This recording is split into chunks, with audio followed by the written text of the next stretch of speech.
নমস্কাৰ বন্ধু বান্ধৱীসকল, ডেজিজ কিচেনলৈ আপোনালোকক স্বাগতম জনাইছোঁ। আজি আপোনালোকৰ ওচৰলৈ লৈ আহিছোঁ ঔষধি গুণসম্পন্ন এটা ৰেচিপি। সেইটো হৈছে মধুসোলেং আৰু মচুৰ দাইলৰ এখন আঞ্জা।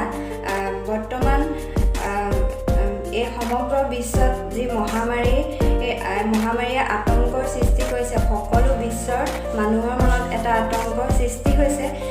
সেই সময়টোত আমি নিজৰ ইমিউনিটি চিষ্টেমটো ষ্ট্ৰং কৰি ৰখাৰ খুবেই প্ৰয়োজন। বৰ্তমান এতিয়ালৈকে সেই মহামাৰীৰ কোনো ভেকচিন ওলোৱা নাই। সেয়ে আমাৰ যদি ইমিউনিটি চিষ্টেমটো ষ্ট্ৰং থাকে, তেতিয়াহ'লে সেই মহামাৰীয়ে আমাক সহজে আক্ৰমণ কৰিব নোৱাৰে। এই মধুসোলেংটো আমি বজাৰৰ দৰৱ দিয়া শাক পাচলিৰ ওপৰত নিৰ্ভৰ নকৰি বৰ্তমান সময়ত যদি বাৰীৰ চুকে কোণে থকা এনেকুৱা ঔষধি গুণসম্পন্ন এনেকুৱা শাক পাচলিবোৰ খাদ্যত ব্যৱহাৰ কৰোঁ, তেতিয়াহ'লে আমাৰ ইমিউনিটি চিষ্টেমটো ষ্ট্ৰং হ'ব। লগতে ইমিউনিটি চিষ্টেম ষ্ট্ৰং কৰাৰ উপৰিও আমাৰ যিসকল ফেটি লিভাৰৰ সমস্যাত ভোগে, সেইসকলে ডক্তৰৰ ট্ৰিটমেণ্ট কৰাৰ উপৰিও যদি এই মধুসোলেং বা টেঙেচি এনেকুৱা জাতীয় বস্তুখিনি সঘনাই খাই থাকে, তেতিয়াহ'লে এই ৰোগটোৰ পৰা উপশম পাব পাৰি। সেয়ে আজি আমি ৰেচিপিটোৰ মাজলৈ আগবাঢ়োঁ। চাওঁচোন আহক আমি ৰেচিপিটো কেনেকৈ বনালোঁ। আজিৰ ৰেচিপিটোত মই ব্যৱহাৰ কৰিছোঁ মধুসোলেঙৰ পাত, মচুৰ দাইল আৰু আলু দুটা আৰু নিমখ হালধি ব্যৱহাৰ কৰিম আন্দাজমতে। আৰু মোৰ চেনেলটোত যদি ভিডিঅ'বোৰ চাই ভাল লাগে, তেতিয়াহ'লে লাইক, শ্বেয়াৰ আৰু কমেণ্ট কৰিব, লগতে চেনেলটো ছাবস্ক্ৰাইব কৰিব।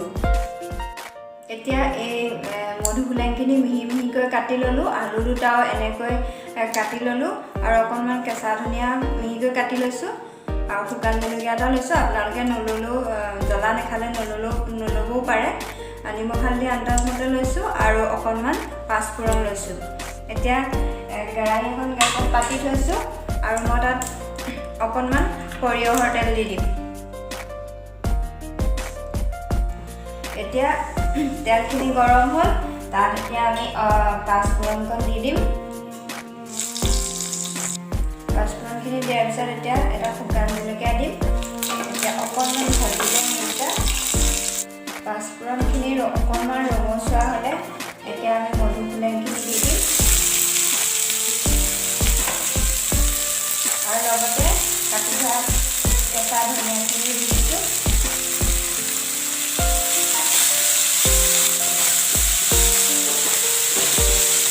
এইখিনি 1 মিনিটমানৰ কাৰণে আমি ভালদৰে ভাজি দিম। এয়া 1 মিনিট হৈ গ'ল। এয়া মধুসোলেংখিনি গলিবলৈ আৰম্ভ কৰিলে। এতিয়া আমি মচুৰ দাইলকণ দি দিম।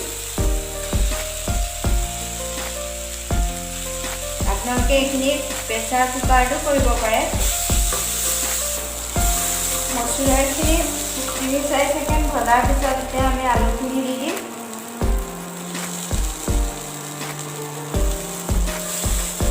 গেছটো ল' মিডিয়াম ফ্লেমত ৰাখিছোঁ।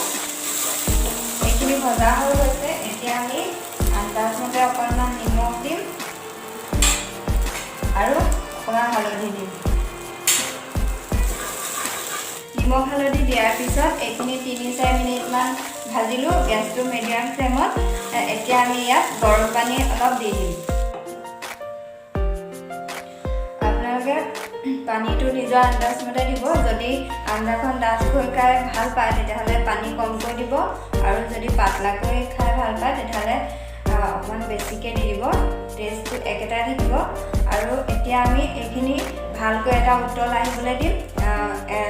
গেছটো হাই ফ্লেম কৰি এটা ভালকৈ উতল আহিবলৈ দিম আৰু উতল আহিলে আমি এইখিনি ঢাকনি লগাই 10 মিনিটৰ কাৰণে গেছটো ল' ফ্লেম কৰি ঢাকি ৰাখিম।